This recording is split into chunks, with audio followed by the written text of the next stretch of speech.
Cryptic clues. Cryptic clues. Cryptic clues. Welcome to my channel, where every story pulls you into a new mystery. Every case tests your instincts, and every clue brings us one step closer to the truth. In today's case, we follow Miss Marple as she uncovers a secret that wasn't written in a letter, whispered in confession, or hidden in a drawer, but tucked beneath an old blanket she once thought belonged to someone else. Stay with me till the end, because what she finds under that blanket doesn't just reveal a lie, it exposes a lifetime of them. So, pick up your cup of tea and get comfortable, because today's case is worth every second, until the very end. Chapter 1. The blanket in the corner. It had been one of those sleepy St. Mary Mead afternoons, when the clouds hung low but refused to rain, and the air seemed to invite long cups of tea and idle conversation. At Mrs. Pennington's annual quilt and comfort gathering, a charity afternoon, in aid of blankets for the parish, half the village seemed to be crammed into her sunny drawing room. The furniture had been pushed back to make space for trestle tables heaped with hand-stitched quilts, crocheted shawls, and whereupon throws in every imaginable shade. The scent of lavender sachets mingled with that of fresh seed cake, and the hum of conversation rose and fell like a gentle tide. Miss Marple sat in the far corner by the window, her knitting needles clicking softly. She had come early, partly to offer help, but mostly, if truth be told, to observe. A parish gathering always revealed more about people than they realized, and Miss Marple was never one to let an opportunity for quiet study slip past her. She wore her most unassuming blue cardigan, the one that made her blend into any background.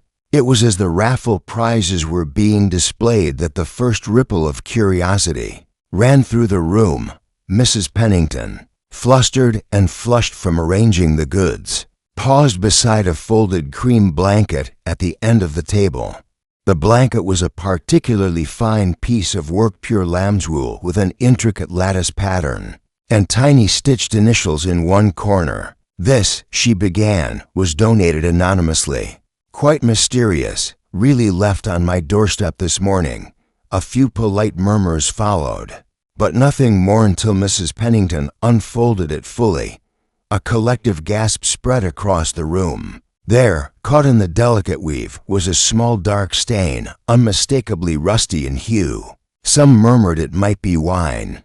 Others whispered more dramatically that it looked like blood. And just beneath the folded hem, tucked so deep one could have missed it, was an embroidered handkerchief, fine linen, monogrammed with the initials CD, its edge also marked with the same discolored stain.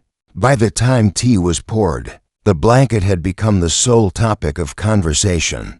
Mrs. Rivington insisted she had seen it before at the summer fete last year, draped over a stall run by Mr. Charles Denning, the elusive bachelor who had lately kept to himself.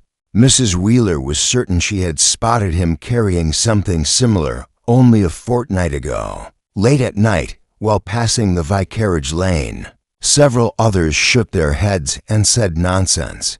It was probably just an old blanket from the church store. But in St. Mary Mead, even the faintest scent of a story could grow into something far more substantial.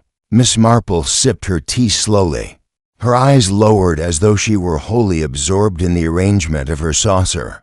She knew Charles Denning, if only in passing polite nods in the high street, a word or two about the weather, but she also knew that initials stitched with such precision were rarely the work of a casual acquaintance. They spoke of care, of possession, and sometimes of intimacy. And intimacy, she reflected, was so often a thread woven into the darker corners of human affairs. No one noticed that as the afternoon wore on, Miss Marple's gaze drifted repeatedly toward the blanket, not in suspicion, exactly, but with a quiet, almost sorrowful curiosity, as though the soft folds were telling her a story only she could hear. She would not speak of her thoughts, not yet. That was not her way. For now, she would listen, absorb the chatter, and let the small, telling details settle in her mind. It was always, in her experience, the seemingly trivial observations, the way Mrs. Pennington avoided touching the stain, the sharpness with which Mrs. Rivington insisted upon her memory, the faint unease in the vicar's smile that later proved the most important. The afternoon ended with polite thanks, a sprinkling of rain outside, and a vague air of something unresolved lingering among the guests. The blanket remained, folded once more, in the corner of the table, as if it were simply another donation. But in St. Mary Mead, nothing was ever quite as simple as it seemed. Miss Marple walked home beneath her umbrella, her step unhurried, her mind quietly turning over the puzzle that had, quite without announcement, begun. If the village had known then what that cream blanket concealed, not just in its folds, but in the tangled threads of secrets around it, they might not have spoken of it so lightly. Chapter 2, Whispers over the Teacups. Be the next morning, the matter of the blanket had wound its way into every corner of St. Mary Mead, like ivy creeping along an old garden wall. At the greengrocer's, Mrs. Lanning was overheard telling Mr. Price that she wouldn't be surprised if the stain was, indeed, blood, and fresh enough too. If you ask me, though I suppose you'd have to have an eye for such things. At the post office, Miss Hartwell declared that she had never trusted anonymous donations. Mark my words, she said to anyone who would listen. Anonymous gifts always have strings attached, or worse. Even the vicar's wife, who generally steered clear of the more speculative aspects of village life, was seen leaning over Mrs. Fletcher's fence with an expression of grave interest. In the midst of all this, Miss Marple went about her errands in her usual quiet way, stopping for seed packets at Mr. Barnes's shop and delivering a jar of her rosehip jam to an elderly neighbor. Her manner gave no hint that she was piecing together a mental map of who had been where and when.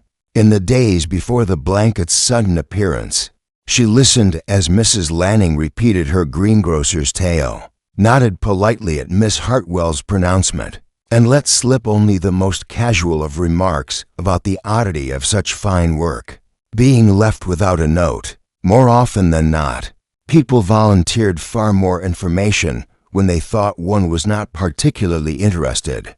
By early afternoon, the chatter had gained new embellishments. It was said that the blanket bore not just one but several stains, as though some hurried attempt had been made to wash them out. Others claimed the initials CD had been stitched in a woman's hand, implying a gift from a lady to Mr. Charles Denning, or perhaps from him to her. If one followed Mrs. Wheeler's line of reasoning, Charles himself had not been seen that day, though his housekeeper, Mrs. Cray, was spotted at the market buying more bread than usual and hurrying away. Before she could be drawn into conversation, that alone was enough to spark further conjecture. Miss Marple found herself that evening invited to take tea with Mrs. Pennington, ostensibly to discuss a matter of the church bazaar, though it became clear the moment she stepped into the drawing room that her hostess's mind was elsewhere. The blanket was there still, folded neatly in the same spot as the day before, though Miss Marple noticed it had been turned so the stained corner was not visible. "It's caused rather a stir, hasn't it?" Mrs. Pennington said, pouring tea with a hand that trembled slightly. "I dare say it's silly, but I've half a mind to hand it over to Inspector Graves. He's always been most obliging with the village, and it would ease my mind." Miss Marple, stirring her tea gently, remarked that Inspector Graves was indeed a capable man, though she doubted he would have much interest without a clear reason to suspect wrongdoing. "It is only a blanket, after all," she said softly, though her eyes held Mrs. Pennington's for a fraction longer than was strictly necessary. Still, curious how certain objects arrive in our lives quite unannounced. Mrs. Pennington shifted uncomfortably in her seat, as though the blanket itself were listening. That night, as the lamps were lit across the village and the rain returned in earnest, Miss Marple sat by her fire with her knitting and thought over what she had learned, or rather, what she had overheard. Charles Denning's name had risen to the surface far too quickly for her liking. In her experience, such swift consensus often meant that the truth lay elsewhere. People were too eager to fix suspicion upon those who kept to themselves, and Charles, with his solitary habits, was an easy mark. Still, there were questions that lingered. Why the initials? Why the stain? And why leave it where Mrs. Pennington would find it? The following morning brought a small but notable shift in the village mood. Word came from Mrs. Fowler, who swore she had heard raised voices 2 nights before near the lane behind the old rectory. A man and a woman, though I couldn't make out who. She told anyone within earshot at the baker's. There was something in the tone sharp, like an argument that's been brewing a long time. No sooner had she said it than others began recalling distant shouts or footsteps hurrying away in the dark. A quarrel was far more exciting than an abandoned blanket, and the 2 stories quickly became entwined in the minds of many. By midweek, Miss Marple had made a small but deliberate decision. She would take a walk past Charles Denning's house, not to pry at least, not openly, but to see what the day might reveal. The path took her past gardens where the last roses of summer clung stubbornly to their stems, and past hedges damp with the morning's drizzle. She saw no sign of Charles, but she did notice a faint light burning in an upstairs window, though it was only 3:30 in the afternoon. Odd, she thought, for a man to shut out the daylight on such a mild day.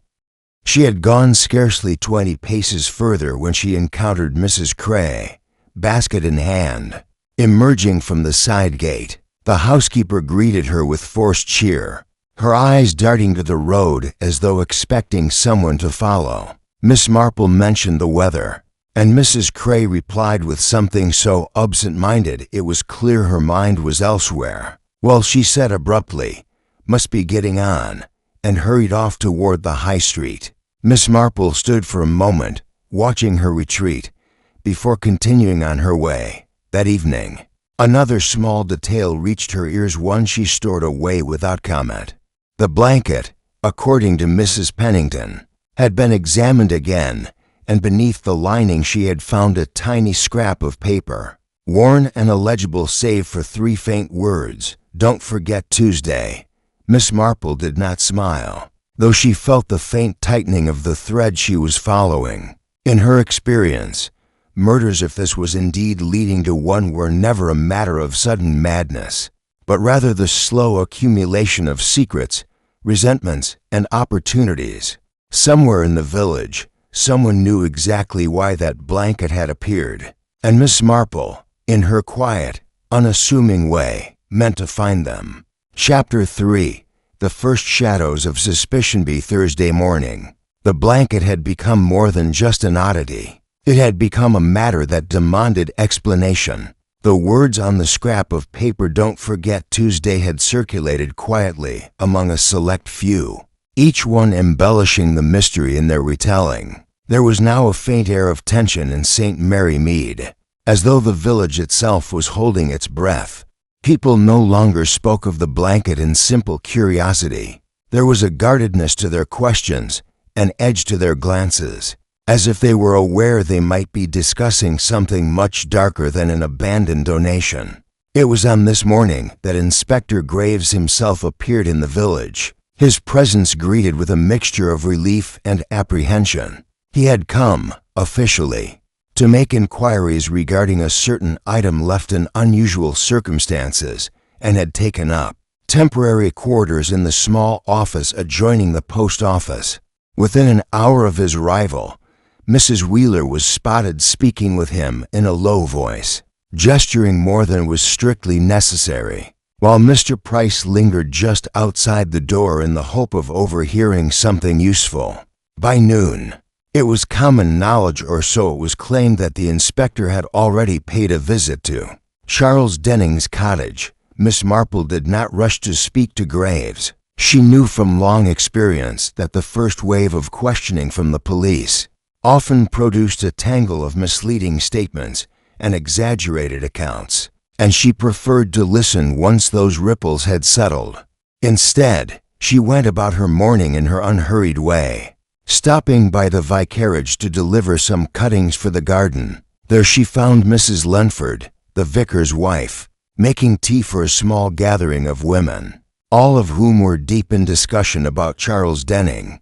"I heard he hasn't been seen at the pub in over a week," Mrs. Lenford remarked, her voice carrying a note of concern that was perhaps half genuine.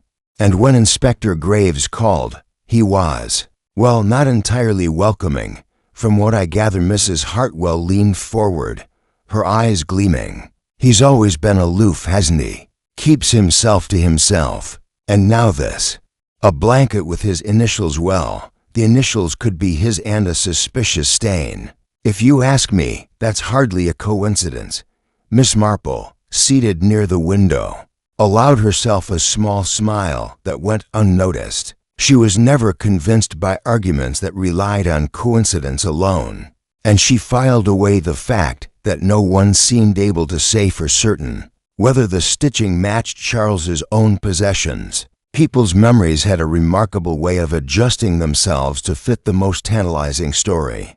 That afternoon, as Miss Marple passed by the green, she encountered Inspector Graves himself. He greeted her warmly, for they had crossed paths on previous cases, and after a brief exchange about the weather, he remarked, "Strange business, this blanket. The owner may have nothing to hide, but it's a queer thing for someone to leave lying about, especially with that note." He hesitated, studying her expression. "I take it you've heard the talk." "Only bits and pieces," Miss Marple replied mildly. "One hears things whether one intends to or not in a place like St. Mary Mead. I dare say you'll have your work cut out, Inspector. People are quick to speak, but not always careful about what they say." Graves chuckled softly. "That's the truth. Still, I can't ignore that Mr. Denning fits the timeline in more ways than one. He was seen late at night near the Pennington's Lane, and no one seems to know what he was carrying. Says it was firewood, but I've yet to see any evidence of it in his hearth." Miss Marple nodded thoughtfully but did not pursue the matter. Instead, she asked after Mrs. Cray, Charles's housekeeper, remarking on how unsettled she had seemed. Graves admitted he had tried to speak with her, but she claimed to know nothing beyond her duties. "Still," he said, lowering his voice, "she was nervous. I'll keep an eye on her." That evening, as the last of the daylight slipped behind the rooftops, Miss Marple allowed herself a quiet walk past Denning's house once more. The curtains were drawn tight, and the faint glow of lamplight behind them suggested someone was inside, though no movement could be seen. She paused by the gate just long enough to note the fresh tracks in the damp earth, leading from the side entrance to the rear garden. They were narrow, almost certainly made by a woman's shoes, and recent enough that the edges had not yet softened. The following day brought fresh fuel to the fire. Mrs. Fowler, the same who had overheard the quarrel earlier in the week, now claimed she had seen Charles in the company of a young woman she could not name. She was wearing a dark green coat, with a scarf pulled high about her face. Mrs. Fowler told her audience at the bakery. It was just after dusk, 2 nights ago, near the old mill path. They weren't strolling like friends, they were speaking in sharp tones. And then she walked off rather briskly.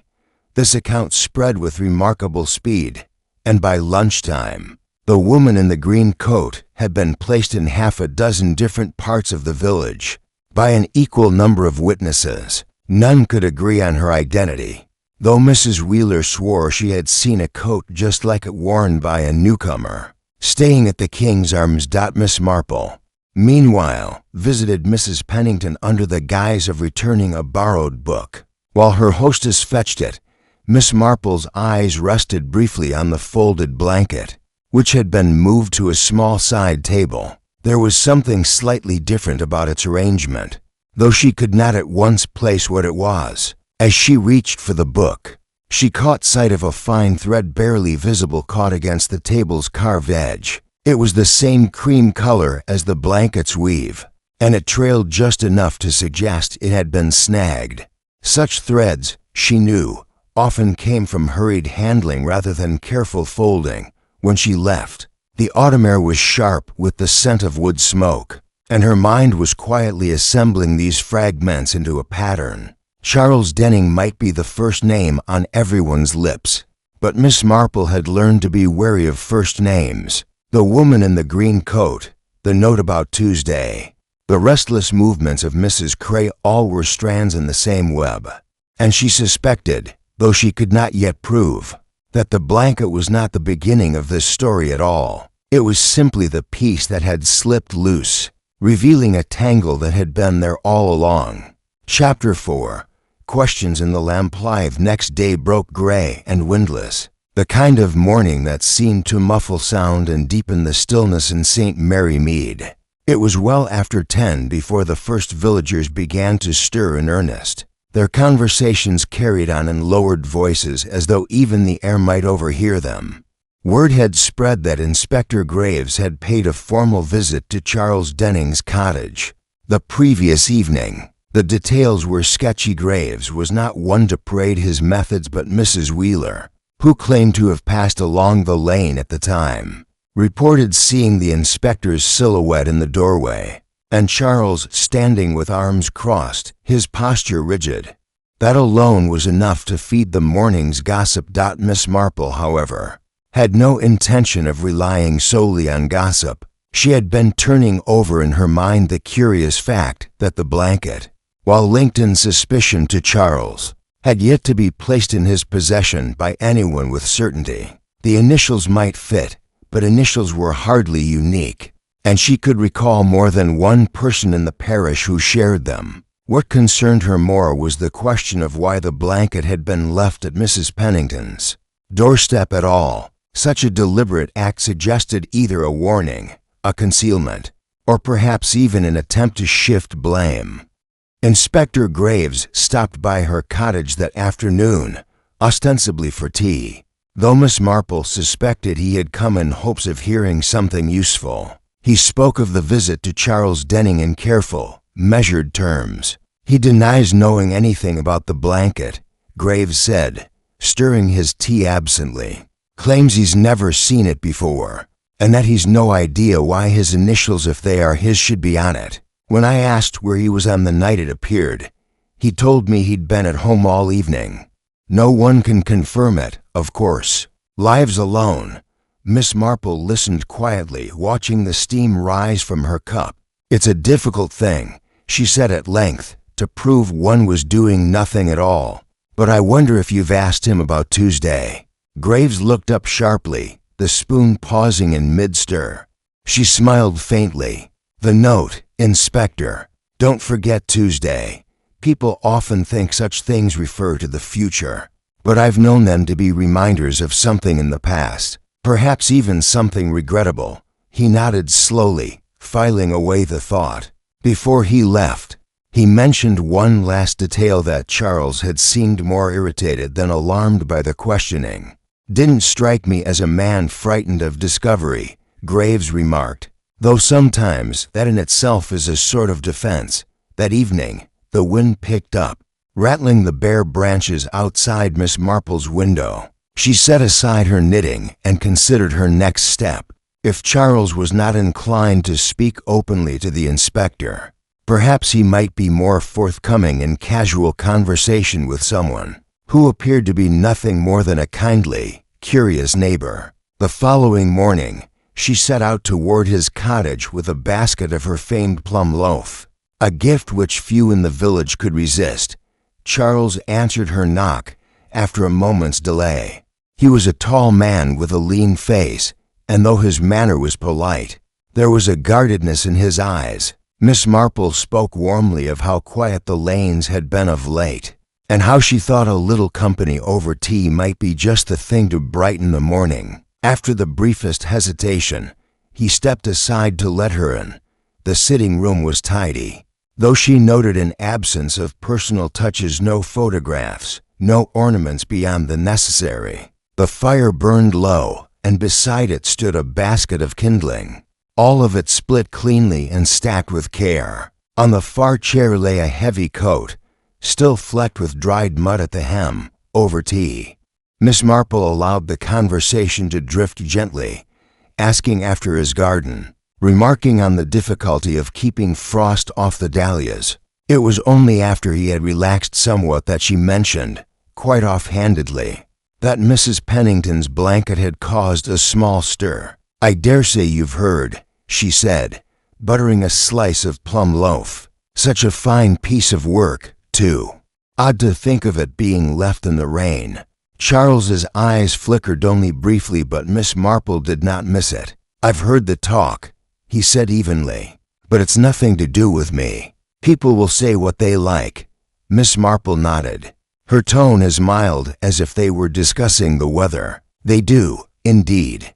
And sometimes they say more than they realize. Why, only yesterday someone mentioned seeing a young woman in a green coat near the mill path. I thought perhaps you might know who she was. I'm sure it's nothing important, but such details do have a way of returning to one's mind."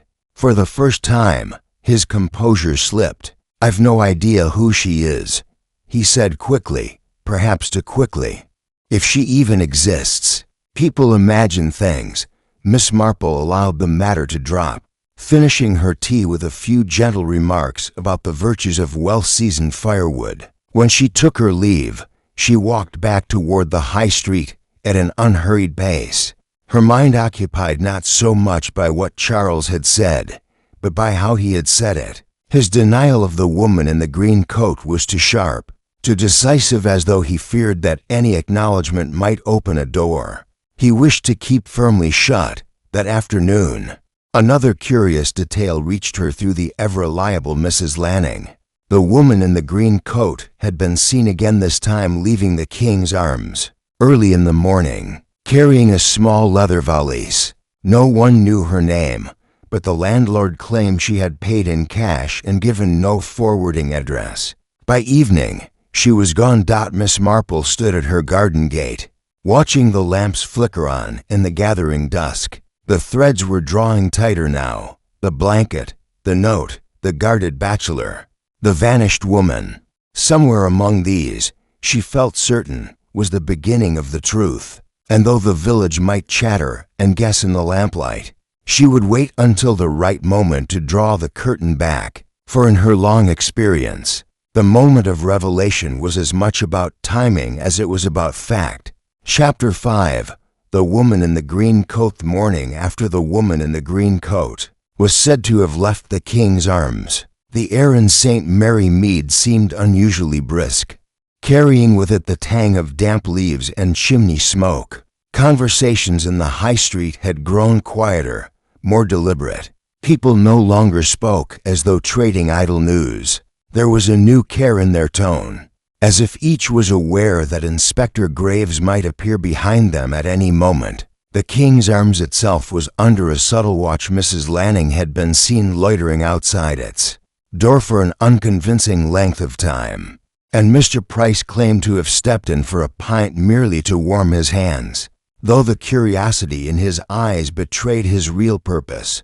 Miss Marple passed the inn that morning without pause, her whereupon scarf tucked neatly beneath her coat. She had no intention of marching in and demanding answers from the landlord. That was the sort of direct approach that seldom yielded truth in a village where secrets were often woven into the very fabric of politeness. Instead, she allowed herself to be drawn into a brief chat with Mrs. Wheeler outside the butcher's, listening as the woman recounted, with her usual flourish, how the mysterious guest had kept herself to herself and hardly touched a crumb at breakfast. By mid-morning, Miss Marple had taken the long way toward the vicarage, stopping by the churchyard. It was here she met Mr. Barnes, who was laying flowers at his late wife's grave. After a few quiet words, the conversation turned almost naturally to the stranger. "Saw her myself," he said, brushing soil from his hands. She had the look of someone who'd been out in the cold, too long, eyes darting, like she was making sure no one was behind her. Can't say where she was headed, but it wasn't toward the station. That, Miss Marple thought, was curious. If the woman had not gone toward the station, then her departure from the inn was not necessarily the end of her presence in the area. Villages, she knew, had a way of hiding people who did not wish to be seen. A cousin's spare room, a gardener's shed, there were always corners where the less visible could remain for days, without being remarked upon. Later that afternoon, Miss Marple encountered Inspector Graves on the green. He was, as she expected, in the early stages of looking into the woman's movements. "The landlord tells me she paid for 2 nights, stayed only 1, he said. "Name given was Mrs. Clark, but there's no address, and I rather think the name's an invention. What's more, the maid found a torn scrap of green wool on the floor under the bed. Could match the coat, though that's hardly proof of anything." Miss Marple observed that women traveling alone sometimes preferred an alias, for no more than the comfort of privacy. But she added, almost as an afterthought, "I suppose it depends on what she wished to keep private. People do tend to show their hand, Inspector, when they're protecting something or someone rather dear to them." Graves gave her a look that acknowledged her meaning without comment. That evening, Miss Marple took a solitary walk along the mill path, the same route where Mrs. Fowler had claimed to see Charles Denning speaking sharply to a woman in green. The path was quiet now, save for the rustle of dry reeds along the water. She paused at the point where the path narrowed between the hedgerow and the low stone wall of the old mill garden. It was here that a faint scuff marked the earth, too recent to have been softened by rain. Kneeling carefully, she traced the impression narrow, with a slight curve at the heel. Not a man's boot, she thought, and not the sturdy shoe of a working village woman. Something lighter, something worn by a person used to moving quietly. The following day brought another piece of the puzzle, though it came in the roundabout way village information often did. Mrs. Pennington, still unsettled by the blanket's presence in her home, confided to Miss Marple over tea that she had been approached in the market by a young boy from the far side of the parish. "He asked if I still had the white rug," she said, her hands tightening around her cup. "Said he'd been told to fetch it, but when I asked who sent him, he just shook his head and ran off." Miss Marple's eyes, though kindly, sharpened at the edges. "Did he give his name?" "No. A small, weary thing looked as though he might run messages for the farms." Miss Marple knew such boys well. Quick on their feet, quicker with their tongues, but fiercely loyal if they thought they were part of something important. And important was exactly how someone would have made this errand sound. It suggested that the blanket was still wanted by whoever had first left it, and that its placement at Mrs. Pennington's had been a step in a larger plan. That night, as the church bell marked the hour, Miss Marple sat in her armchair and reviewed the strands in her mind, the blanket with its initials, the note about Tuesday, Charles Denning's sharp denial, the woman in the green coat with her false name, and now a boy sent to reclaim the very object that had set all this in motion.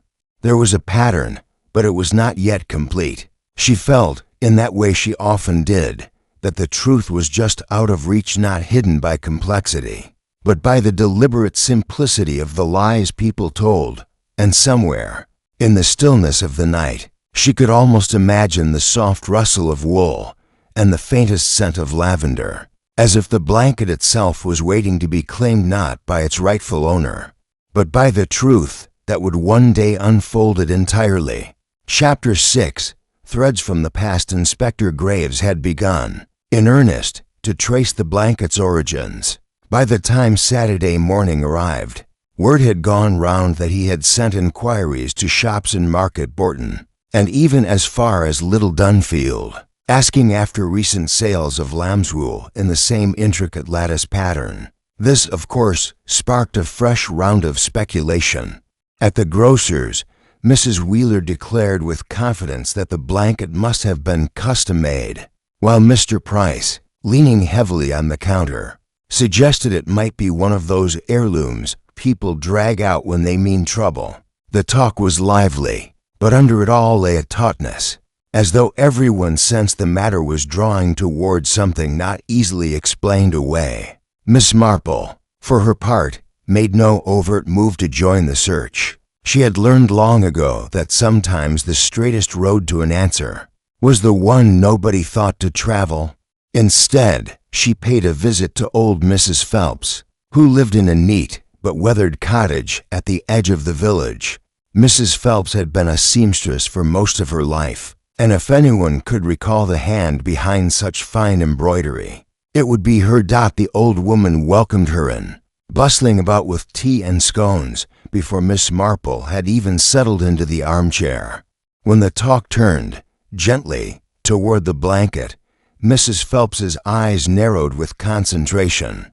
"That lattice stitch," she said slowly, "isn't common. I taught it to only a few. Takes patience and a steady hand. The initials, you say? CD. Yes, I might have seen something like that before years ago." She paused, looking toward the window as though the memory was waiting outside. "It wasn't a man who stitched it. No, it was a young woman. A clever one, too, though I remember thinking she was making it for someone else. Someone she cared for." Miss Marple let the silence linger, allowing the weight of that recollection to settle. It was not much, but it was more than she had before. The blanket had been made by a woman, for someone connected to the initial CD. The pattern was not merely bought and sold, it was a personal labor, a thing born of attachment. That afternoon, the village saw a small commotion when Inspector Graves himself walked through the high street, with the blanket folded under his arm. He had been to the King's Arms, speaking at length with the landlord, and now made his way toward Mrs. Pennington's. People watched from behind curtains and shop windows, their whispers trailing after him. It was said he was looking for anyone who might have seen the blanket before it was left at the Penningtons' door. Miss Marple, happening to be nearby, greeted him as he emerged from the Penningtons. "Making progress, Inspector?" she asked, her tone light. "Perhaps," Graves replied, though his eyes suggested more uncertainty than he cared to admit. "The landlord remembers the woman in the green coat speaking to someone in the lounge 2 nights before she left. Couldn't say who. He only caught the back of a man's head. Dark hair, well kept. Could be Denning, but I'm not ready to say." He shifted the blanket in his hands. "And Mrs. Pennington swears she's never seen it before last week, though I suspect she's not telling me everything." Miss Marple nodded sympathetically. "Sometimes people don't withhold out of malice, Inspector. Sometimes they're afraid of what knowing might mean." Later, as dusk spread across the rooftops, Miss Marple took her usual path home via the lane that curved behind the mill. Here, she paused again, where she had once seen the narrow scuff in the earth. The mark was gone now, washed away by light rain. But her eye caught on something else, a tiny loop of thread, pale against the dark hedgerow, caught in the thorn of a haw branch. She plucked it free, turning it in her fingers. Lamb's wool matching the blanket's weave precisely. This was no coincidence. Whoever had passed this way had done so with the blanket in their possession, and recently enough for the thread to remain untarnished by weather. That night, she examined the thread by the lamplight in her sitting room, placing it beside a small collection of observations jotted discreetly in her notebook. Blanket made by a woman, intended for CD, woman in green coat seen with Charles Denning. Attempt to reclaim blanket via errand boy. Thread found near mill path. As she sat back, the fire crackling softly in the grate, Miss Marple reflected that the past had a way of intruding upon the present in the smallest of ways. A stitch, a thread, a word overheard, they were never just themselves. They carried with them the weight of the choices that placed them there. The next morning, the village woke to another development. The boy who had tried to fetch the blanket had been found. He was the nephew of one of the farm hands at Harrogate, and he admitted after some coaxing from Inspector Graves that he had been given a 6pence by a lady to deliver it. He described her only in fragments: small hands, a green coat, A voice that spoke quickly but softly, as if she feared being overheard. She had told him the blanket was hers by right, and that he was to return it without question. Miss Marple heard all this from Mrs. Lanning, who had it from her sister, who had it from a friend who worked in the kitchen at Harrogate. Such was the nature of village intelligence, distorted, but rarely without a kernel of truth. The words hers by right stood out most of all. They were not the words of someone attempting to cover up a crime. They were the words of someone who believed themselves wronged, standing at her window that evening. Miss Marple watched the fog begin to roll in over the green. Somewhere in the quiet streets, the woman in the green coat was still hiding or perhaps waiting. And if Miss Marple's sense of timing was correct, she would not wait forever. Sooner or later, she would reach for what she believed to be hers. And when she did, Miss Marple intended to be watching. Chapter 7. Drawing the Netson day in St. Mary Mead dawned with a pale sun and the crisp stillness that comes after a night of light frost. Church bells rang clear across the rooftops, and the villagers made their way to morning service in their neatest coats and hats, pausing for quick greetings at the light gate. The matter of the blanket was not openly discussed in such a setting. Decorum forbade it. But the glances exchanged in the pews told their own story. Even during the hymns, Miss Marple noticed Mrs. Pennington's eyes drifting toward Charles Denning, seated alone at the far side, his hands clasped a shade too tightly. After the service, Inspector Graves stood near the porch, exchanging polite words with the vicar while keeping a watchful eye on the trickle of parishioners. He caught Miss Marple's gaze and, when the crowd thinned, moved closer. "Still no sign of Our Lady in Green," he murmured. "I've had men watching the main road, but if she's in the village, she's being very careful." Miss Marple smiled faintly, as though discussing the weather. "Perhaps she doesn't think of herself as hiding, Inspector. Some people can live unseen simply by blending in. A borrowed hat, a change of coat, a friend's spare room. Our eyes don't always notice what they're not looking for." He regarded her thoughtfully. "You have someone in mind?" "Not yet," she replied softly. "But I think it's time we gave her something to notice." That afternoon, Miss Marple set about a quiet piece of stagecraft.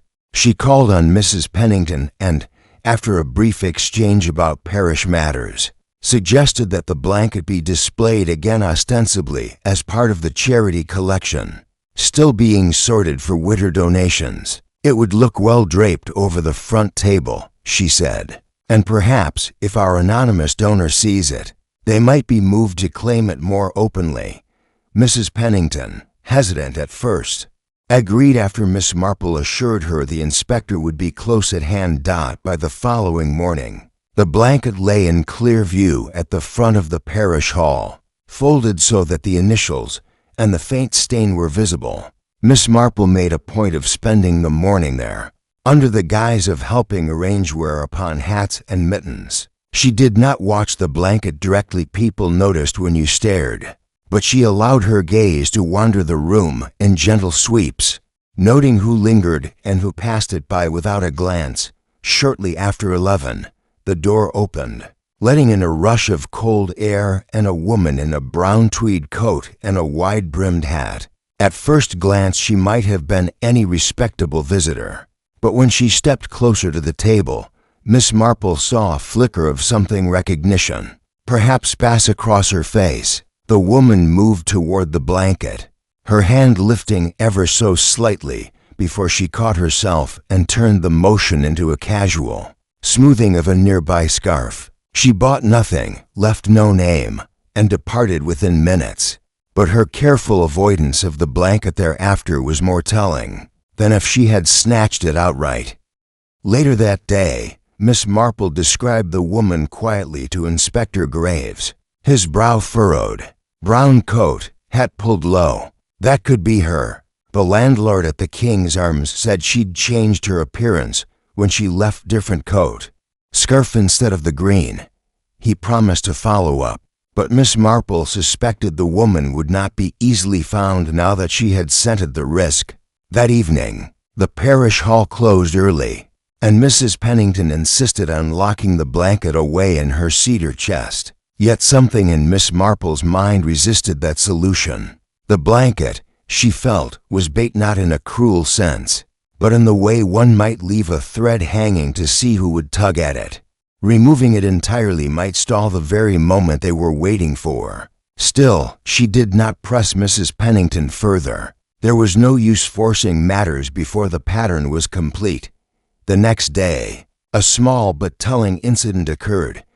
Mrs. Cray, Charles Denning's housekeeper, was seen entering the haberdasher's and purchasing a spool of fine lambswool thread in a cream shade. The shop girl mentioned it in passing to Mrs. Lanning, who wasted no time carrying the tale to half the village. Miss Marple, hearing it later, tucked the detail neatly into her mental ledger. It was not proof, but it was a sign that the materials tied to the blanket were still being sought by someone close to Charles. That night, Miss Marple sat by her fire, her knitting needles motionless in her lap, thinking of the woman in the brown coat, of Mrs. Cray's purchase, of Charles's tense posture in church. The past, she knew, rarely stayed buried of its own accord. It had to be kept down, pressed under the weight of silence and careful eyes. But a single object, a blanket, lovingly stitched, perhaps once given as a gift, could loosen all that careful burial. The air outside was still, the village lights dim behind drawn curtains. Somewhere, the woman in the brown coat once in green was waiting for her chance. And Miss Marple, as she stirred the fire to life, decided that when the chance came, she would be ready to see precisely where the threads led. Chapter 8.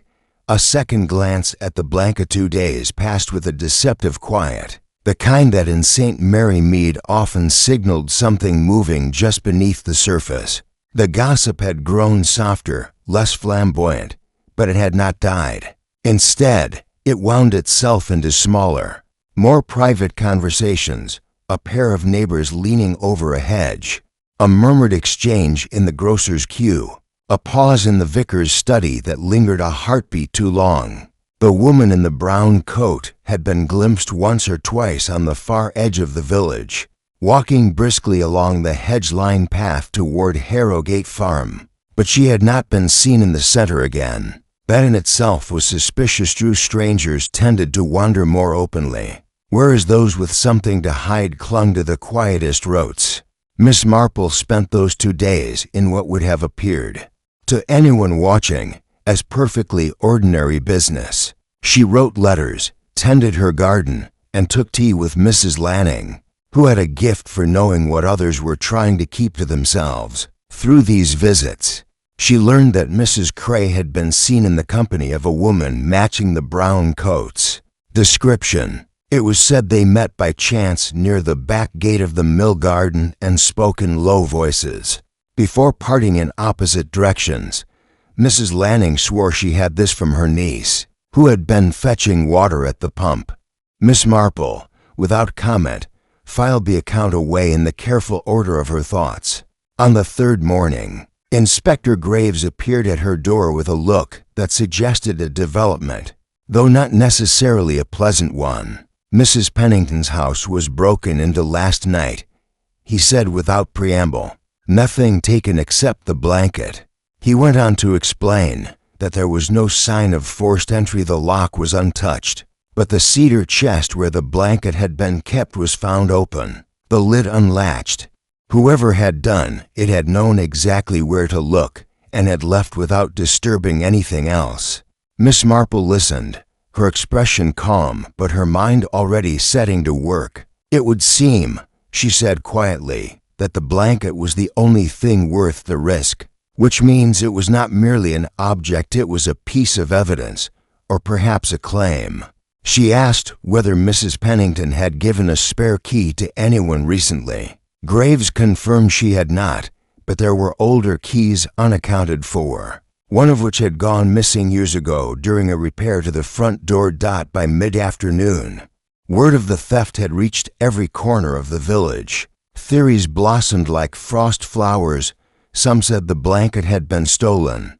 to hide the stain from further inspection. Others claimed it had been taken by its original owner out of shame. Charles Denning's name surfaced again, and the notion that he might have sent the woman in the brown coat to retrieve it became a favorite among those who liked their mysteries neatly tied. Miss Marple, however, was not satisfied with such easy conclusions. That evening, under the dimming sky, she took a walk along the lane toward Harrogate Farm.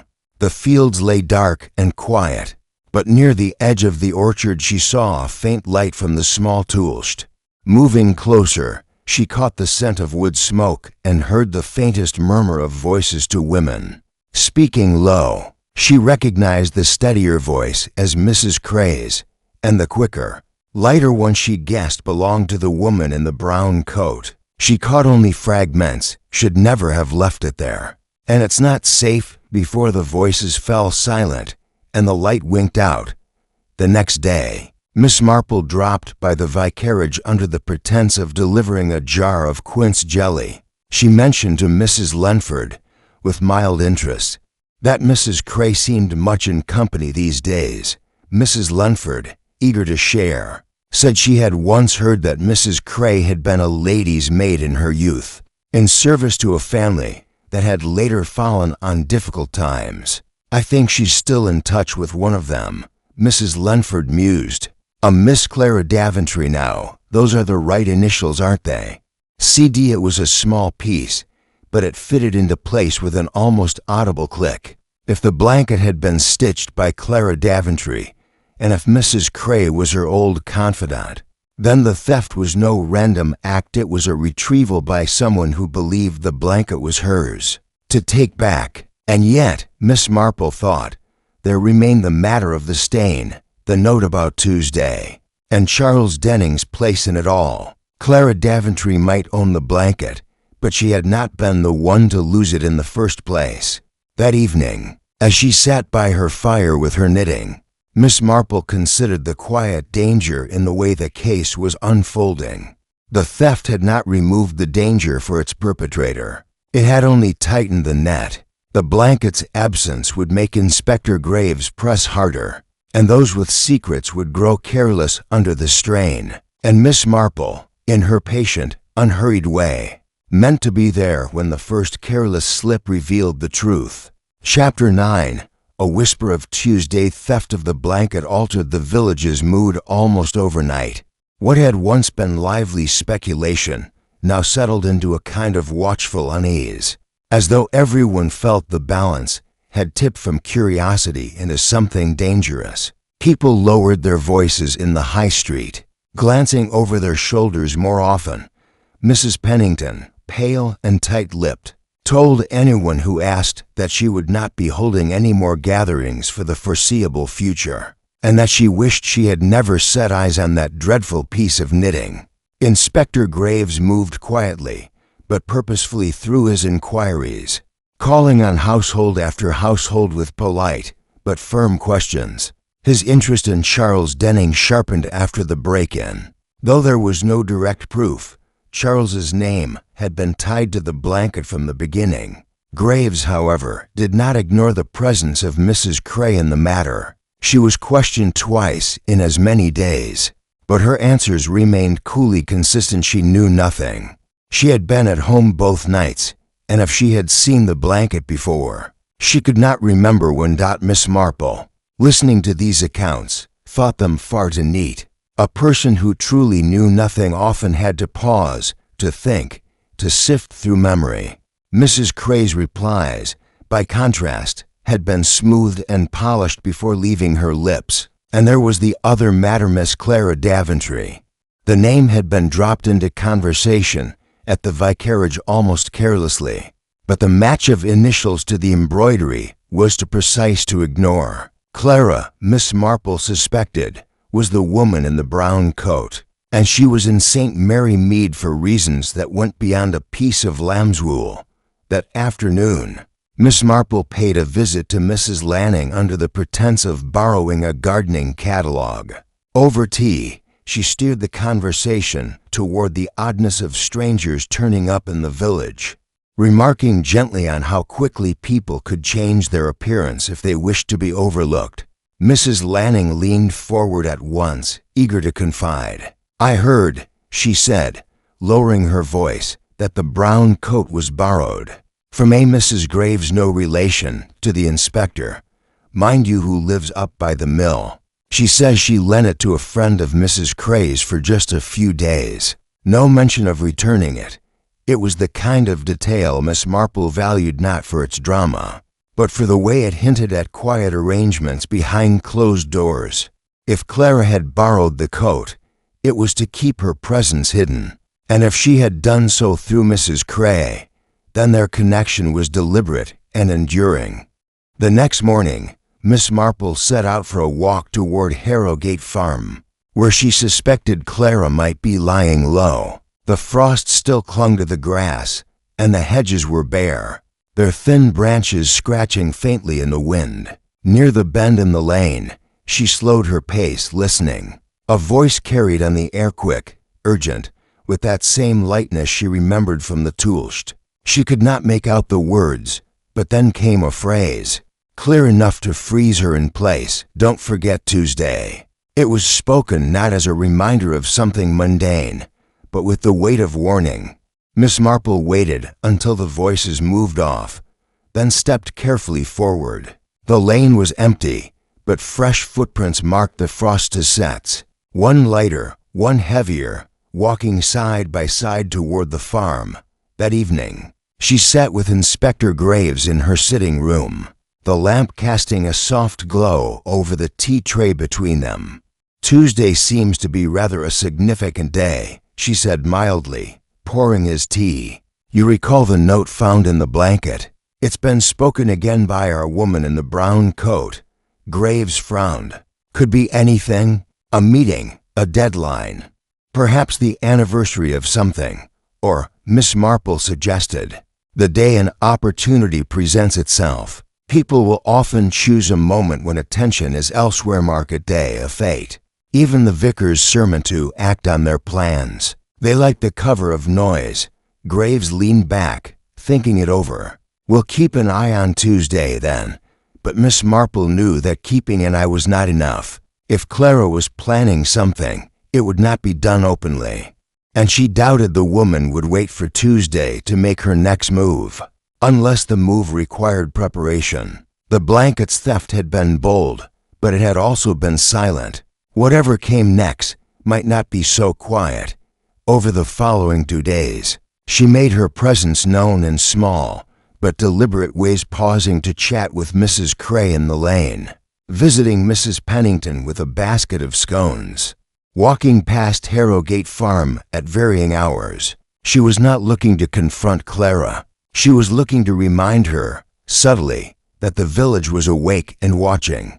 People under pressure, Miss Marple knew, sometimes changed their plans, and a change in plans often revealed more than the plans themselves. On Monday evening, just as the light was fading, Miss Marple noticed a figure moving quickly along the far hedge near the mill path. The coat was brown, the brim of the hat pulled low, but there was no mistaking the tension in the shoulders. Clara was heading toward the back of Charles Denning's cottage. Miss Marple did not follow. She knew better than to risk being seen, but she noted the time and the direction. Something was drawing the woman toward Charles again, and that something would, if given the right nudge, draw the truth into the open. As she sat by her fire later that night, the ticking of the mantel clock steady in the quiet, Miss Marple thought again of the words she had overheard, "Don't forget Tuesday."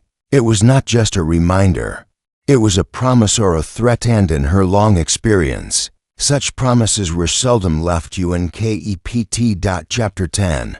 The unfolding of Tuesday came with a thin, colorless sky and the stillness that often precedes a shift in weather. The village went about its usual rhythm, school children clattering down the lane, the baker setting out his trays of currant buns, Mrs. Lanning standing at her gate with her shawl pulled close, but underneath it all, there was a sense, at least to Miss Marple, of waiting. By mid-morning, Inspector Graves had positioned himself discreetly in the high street, keeping watch without making it obvious. Miss Marple, meanwhile, placed herself in the parish hall under the pretext of sorting winter garments. She kept the door open to the green, a deliberate invitation to anyone passing by.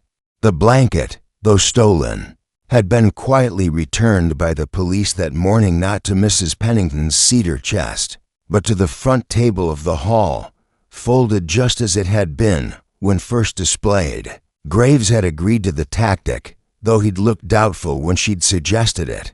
Sometimes, she'd told him, you must give a fish the lure it thinks it's escaped from.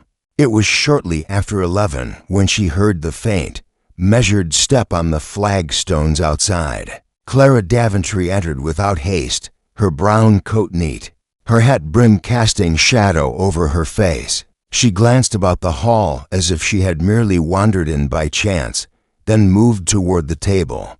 Her hand touched the blanket briefly, fingers pressing into the weave as though to assure herself it was real. Miss Marple, still bent over a box of scarves, said gently, it's a beautiful piece of work. I dare say whoever made it put more than skill into those stitches. Clara's hand froze. It was mine, she said after a pause, her voice low. Given away when it should not have been, and yet it turned up here, Miss Marple replied, straightening, with a note inside, don't forget Tuesday. That's today, Miss Daventry. Clara's eyes flicked up sharply, and for the first time she seemed to weigh whether denial would serve her. You don't understand, she began, but the door behind them opened and Inspector Graves stepped in. I think I might, Miss Marple said calmly. It was made for Charles Denning, wasn't it? A gift from you, long ago. But it went missing, taken by someone who meant to use it against him. The stain on the wool, you see, isn't blood at all, but ink from a bottle upset in a quarrel. Still, it looked damning enough for those who wished to suggest something darker. And the initials, well, they pointed neatly in one direction. Graves moved closer, his tone firm. So you came back for it. Broke into Mrs. Pennington's house to take it. Clara's chin lifted. To protect him, she said simply. Someone wanted it found. Someone wanted him ruined. The note was a warning to me. Tuesday was the day they meant to go to the police.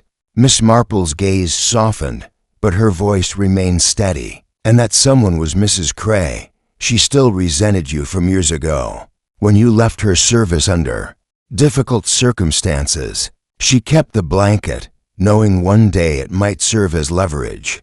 But when the quarrel between you and Charles was overheard on the mill path, she saw her chance to plant it where suspicion would grow.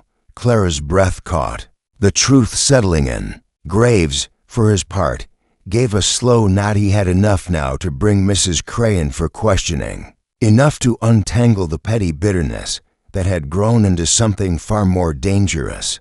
Within an hour, Mrs. Cray was brought quietly to the station. She offered bluster at first, but under Graves's methodical questions, the story emerged. She had placed the blanket at Mrs. Pennington's, tucked the note inside, and let gossip do its work. The ink stain, years old, had served well enough to hint at something sinister. She had counted on Charles's solitary nature to make him the perfect target. By late afternoon, the matter was as tidy as such matters could be. Clara agreed to leave St. Mary Mead quietly, her connection to Charles remaining a private affair. Charles himself, though pale and shaken, thanked Miss Marple in his quiet way for seeing the shape of things, when all I could see was the shadow. That evening, as the first drops of rain began to fall, Miss Marple sat by her fire with her knitting, the blanket folded neatly on the chair beside her. It would be returned to Clara in due course, but for the moment she kept it close, a reminder, perhaps, that the smallest of objects could unravel the most careful of lies. She reflected, as she often did, on the nature of such affairs. It was rarely grand malice that drove people to mischief, but old grievances, small wounds that had been nursed too long. A stitch here, a thread there, until the fabric itself was altered. Outside, the rain deepened, washing the streets clean. In the morning, the village would return to its usual rhythm, the gossip shifting to other matters. But Miss Marple knew that beneath the surface, the patterns of human nature remained, as constant and intricate as any latticework she had ever seen, and just as telling to those who took the time to look. Miss Marple watched the flames curl in the grate, her needles clicking in their steady rhythm. The blanket, soft and faintly scented with lavender, seemed almost to rest easy now that its journey was over. She had seen it before, how an object, once at the heart of a storm, became ordinary again once the truth was told. And yet, it was never quite the same. It carried its history quietly, woven deep into its threads. She thought of Clara Daventry leaving on the early train, her face pale but her step lighter, and of Charles standing in the lane to watch her go, saying nothing. Some endings required no words. Even Mrs. Cray, facing the consequences of her spite, had looked more weary than defiant in the end. Outside, the rain washed the village roofs to a dark sheen, and somewhere down the lane a cart rattled homeward. Life would resume, garden gates would creak, kettles would boil, and the matter of the blanket would slip into the store of stories that St. Mary Mead kept tucked away for long winter evenings. Miss Marple smiled faintly. Human nature, she knew, would always provide fresh patterns to read, as enduring and familiar as the wool between her hands.